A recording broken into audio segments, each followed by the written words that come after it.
Hello friends, कैसे हैं आप? देख रहे हैं माय यूट्यूब चैनल सिविल सेवा जॉब में आपका स्वागत है।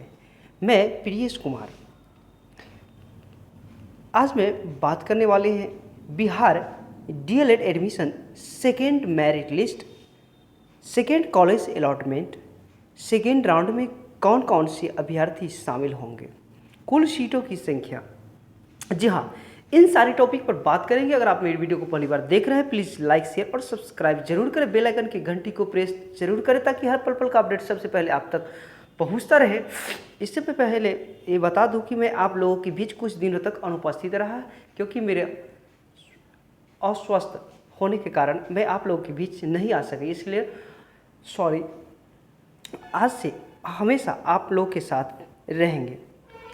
चलिए बिना समय गवाए इस वीडियो को शुरू करते हैं। तो आज हम बात करें Bihar DElEd admission second merit list. जी हाँ, आप लोगों को पता है कि सेकेंड मेरिट लिस्ट जो है वो 30 दिसंबर क्या है 30 नवंबर को जारी होने वाला है। तो आप सेकेंड राउंड एडमिशन के लिए तैयार हैं? बिल्कुल तैयार होंगे। और ये भी बात मैं बता दूं कि सेकेंड राउंड में जिनका भी एडमिशन होगा तो वो फर्स्ट राउंड की अपेक्षा 5 से 10 मार्क्स कम वाले का ही एडमिशन होंगे, या तो अगर जो स्लाइड अप किए होंगे यानी कि उनका कॉलेज दूर रहा होगा, जो पहले अलॉटमेंट में जो कॉलेज मिला होगा या तो उनको पसंद नहीं आया होगा या दूरी की वजह से पसंद नहीं किए होंगे, इसके वजह से स्लाइड अप किए होंगे, तो उनका एडमिशन होने वाला है। और जो स्लाइड अप किए हैं तो उनका अलग से स्लाइड अप करने का जो शेड्यूल है उनका अलग से फिर 3000 रुपये का जो है पे करना पड़ता है। तो चलते इसी टॉपिक पे हम लोग बात करते हैं। जी हाँ, सेकेंड यानी कि Bihar second merit list, second college allotment, second round में कौन कौन अभ्यर्थी शामिल होंगे, कुल सीटों की संख्या। तो कुल सीटों की संख्या आप सभी जानते हैं कि 30,700 कुल सीटें हैं, जो अभी तक लगभग 50% ही एडमिशन हुई है अभी तक, और शेष सीटें अभी बची हुई हैं। तो आइए इन सारी टॉपिक पर हम बात करते हैं। इस वीडियो को पूरे अंत तक जरूर देखें और समझने का प्रयास करें। Bihar DElEd second merit list. जी हाँ, सेकेंड मेरिट लिस्ट जो है वह क्या है कि ये 30 नवंबर 2022 को जारी किया जाएगा। जैसे ही जारी किया जाएगा आप लोग देख सकते हैं, और देखने के बाद उस कट ऑफ भी सामने आ जाएगी। कट ऑफ जैसे ही आता है मैं आपको फिर से कट ऑफ के बारे में बताऊंगा। बिहार डीएलएड बिहार डीएलएड द्वितीय मेरिट लिस्ट के आधार पर नामांकन की प्रक्रिया 1 दिसंबर से 5 दिसंबर तक चलेगी। यानी कि दूसरे राउंड की मेरिट लिस्ट के आधार पर जिनका सेकेंड मेरिट लिस्ट में जिनका नाम आ जाएगा उनका एडमिशन 1 दिसंबर से 5 दिसंबर तक चलेगी। Bihar DElEd third merit list यानी कि जिनका फर्स्ट राउंड में एडमिशन नहीं हुआ, सेकेंड राउंड में एडमिशन जिनका मेरिट लिस्ट में नाम आएगा यानी उनका रोल नंबर उनका नाम आएगा, तो वही एडमिशन के लिए एलिजिबल होंगे क्या सेकेंड राउंड के लिए।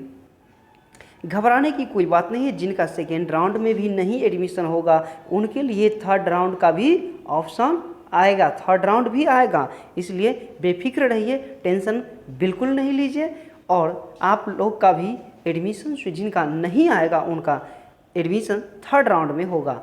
और अगर आप सेकेंड राउंड में एडमिशन ले रहे हैं, सेकेंड राउंड का अगर आपको जो कॉलेज अलॉटमेंट किया जाता है वो अगर कॉलेज पसंद नहीं है तो आप फिर से स्लाइड अप कर सकते हैं थर्ड राउंड के लिए। जी हाँ, अगर आप एक चीज़ और बता दूं कि अगर आपको जो कॉलेज अभी फ़िलहाल मिला है फर्स्ट सेकेंड राउंड में, या जिनका कॉलेज फर्स्ट राउंड में मिला है वो वही कॉलेज अगर फिर से अगर आ गया सेकेंड राउंड में फर्स्ट राउंड वाले के लिए, तो फिर भी आप स्लाइड अप कर सकते हैं। 3000 रुपये आपको पे करना पड़ेगा उसके लिए। और जिनका सेकेंड राउंड में जो कॉलेज अलॉट किया गया है और वो अगर चाहते हैं कि हमें आप कॉलेज पसंद नहीं है, काफ़ी दूर हैं, जिसकी वजह से आप एडमिशन नहीं लेना चाहते हैं, तो आप भी स्लाइड अप कर सकते हैं तीसरे यानी कि third merit list, third round के लिए। तो ये प्रक्रियाएं हैं sorry, Bihar DElEd third merit list.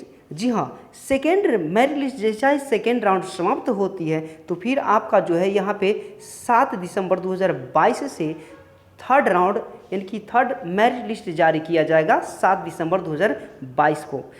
तृतीय सूची के आधार पर 8 दिसंबर से 10 दिसंबर 2022 तक नामांकन जो है चलेगी। यानी थर्ड राउंड का जो प्रक्रिया है वो भी थर्ड राउंड की प्रक्रिया कब होगी, जब आपका सीटें जो हैं रिक्त माने खाली रहेगी। जो भी कॉलेज हैं सेकेंड राउंड के बाद अगर सीट बचती है, खाली सीट खाली रहेगी तो थर्ड राउंड का ऑप्शन भी मिलेगा। और निश्चित है कि थर्ड राउंड का भी ऑप्शन आएगा, थर्ड राउंड होके ही रहेगा। तो आप बेफिक्र रहे, जिनका कम मार्क्स, जिनका सेकेंड राउंड में नहीं होगा उनसे भी 5 से 10 मार्क्स कम वाले का एडमिशन थर्ड राउंड में होगा। तो आप बेफिक्र रहे। और हम बात करते हैं कि अगर आप लोग सोचते हैं, पता नहीं कि आप लोग डॉक्यूमेंट्स तैयार करके रखे हैं या खो भी दिए हैं, डॉक्यूमेंट्स खो गया है, तो मैं ये फिर से याद दिला दूं कि आपको क्या क्या डॉक्यूमेंट्स लगने वाला है। तो सबसे पहले आपका डॉक्यूमेंट्स जो लगने वाला है आप नोट करते चले जाइएगा कि ताकि वीडियो लंबी ना हो, थोड़ा लंबी हो जाए उसके लिए घबराने की कोई ज़रूरत नहीं है, लेकिन वीडियो को पूरे अंत तक जरूर देखें ताकि आपसे कोई ऐसा मिस्टेक ना हो जाए, कुछ ऐसा कुछ ऐसा डॉक्यूमेंट्स छूट ना जाए जिनके वजह से आपको एडमिशन रुक जाए। तो आप नोट करते चले जाइएगा। पहला, ऑनलाइन आवेदन की डाउनलोड प्रति एवं आवेदन शुल्क राशि की हार्ड कॉपी की छाया प्रति। आप समझ गए होंगे कि जो शुल्क जमा किए होंगे उसका जो है ऑनलाइन जब प्रक्रिया किए होंगे उसका हार्ड कॉपी का छाया प्रति आपको होना अनिवार्य है। उसके बाद CF application college choice payment receipt, यानी जब आप कॉलेज चॉइस किए होंगे, कॉलेज चॉइस फिलिंग किए होंगे उस समय का जो है रिसिप्ट माने कि पेमेंट रिसिप्ट चाहिए, वो आपके पास रहना अनिवार्य है। उसके बाद कॉलेज अलॉटमेंट लेटर, जो आपका कॉलेज अलॉटमेंट किया गया है वो आपका रहना अनिवार्य है आपके पास। उसके बाद मैट्रिक का अंक पत्र माने कि मैट्रिक का जो है मार्कशीट, उसके बाद मैट्रिक का मूल प्रमाण पत्र आपको हर हाल में लिख के रखना है। इंटर का अंक पत्र यानी कि इंटर का मार्कशीट और इंटर का मूल प्रमाण पत्र नोट करते जाइएगा। उसके बाद अगर बात करते हैं तो महाविद्यालय पर त्याग पत्र ओरिजिनल होना चाहिए, CLC हो या SLC हो, ये सब क्या है ओरिजिनल होना चाहिए, ओरिजिनल पेपर रखना है। प्रोवर्जन यानी कि प्रोविजनल प्रमाण पत्र भी आपको चाहिए ही चाहिए, इंटर का या मैट्रिक दोनों का।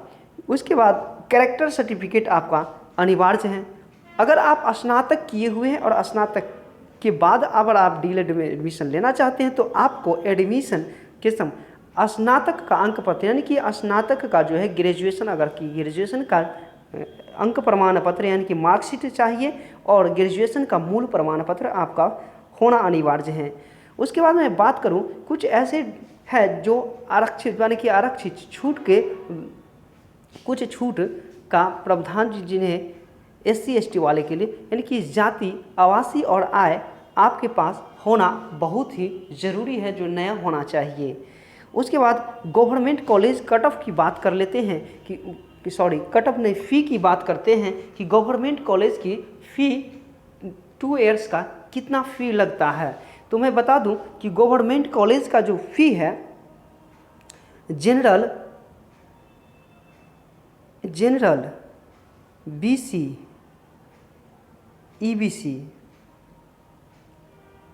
EBC वालों के लिए जो है यहाँ पे जनरल BC EBC कितना है 11,500 है। 11,500 जो है ये फर्स्ट ईयर का पेमेंट क्या है, फर्स्ट ईयर जिस समय आपका एडमिशन होगा इसी समय ये पैसा जो है आपसे लिया जाएगा फर्स्ट ईयर का मात्र 11,500 रुपया खर्च आता है गवर्नमेंट कॉलेज पर। समझ सकते हैं कि कितना कम फ़ी है। अगर आप प्राइवेट कॉलेज में जा रहे हैं, एडमिशन लेते हैं, तो वहाँ 1.5 से 2 लाख रुपया खर्च करनी पड़ती है। और यहाँ क्या है कि 1 ईयर 11,500 और सेकेंड ईयर में भी 11,500, यानी 23,000 मिनिमम 35 से 30 या 35,000 में आपका जो है यहाँ 2 ईयर्स जो है कंप्लीट हो जाता है।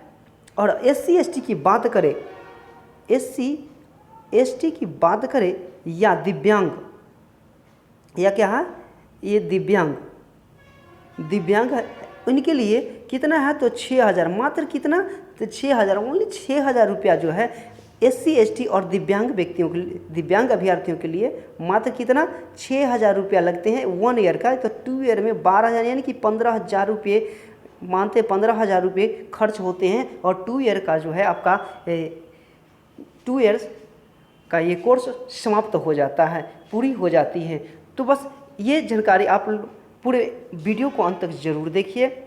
और जो भी आपको डाउट हो तो आप डायरेक्ट कमेंट्स कर सकते हैं। कमेंट्स करके हमें बताइए कि आपको और इसमें क्या दिक्कतें दिखाई पड़ रही है, क्या कुछ कमी नज़र आ रहा है। तो चलते फिर मिलते हैं नेक्स्ट वीडियो में, तब तक दीजिए इजाज़त। Thank you.